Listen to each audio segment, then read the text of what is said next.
بسم اللہ الرحمن الرحیم۔ السلام علیکم ورحمۃ اللہ وبرکاتہ۔ میرے محترم سامعین، آج کی میری اس گفتگو کا عنوان، میری اس گفتگو کا موضوع ہے ڈاکہ زنی میں قتل ہونے والے کی نماز جنازہ کا حکم۔ ایک آدمی ایک ڈاکو ڈاکہ ڈالتا ہے اور اسی ڈاکہ زنی کے اندر ہی وہ قتل ہو جاتا ہے یا مر جاتا ہے، تو اس کی نماز جنازہ کا کیا حکم ہے؟ نماز جنازہ پڑھی جائے گی یا نہیں پڑھی جائے گی؟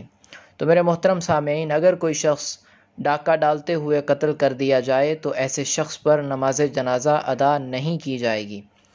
ہاں، ایک صورت ہے، اگر یہ شخص ڈاکہ ڈالنے کے بعد کسی اور وقت مر جائے یا کسی اور وقت قتل کر دیا جائے یا اپنی موت مر جائے تو اس کی نماز جنازہ ادا کی جائے گی۔ اور کیونکہ ڈاکہ ڈالنا واضح طور پر ایک حرام کام ہے اور سنگین جرم ہے، اور اس کی نحوست، اس کی قباحت اسی کا نتیجہ ہے کہ اگر ڈاکہ ڈالنے والا ڈاکہ ڈالنے کے دوران مارا جائے تو زجر کے طور پر، ڈانٹ کے طور پر اور ایک عبرت کے طور پر اس کی نماز جنازہ بھی ادا نہیں کی جائے گی۔ حالانکہ میت کے لیے نماز جنازہ بہت اہمیت رکھتی ہے، لیکن یہ ڈاکہ زنی کرنے والا شخص اس نماز جنازہ سے بھی محروم کر دیا جاتا ہے۔ اس لیے ہمیں چاہیے، بلکہ ہر مسلمان کو چاہیے کہ وہ اپنی آخرت کو سامنے رکھتے ہوئے اس طرح کے تمام جرائم اور تمام حرام کاموں سے اجتناب کرنے کی بھرپور کوشش کرے۔ اللہ تعالیٰ عمل کرنے کی توفیق نصیب فرمائے۔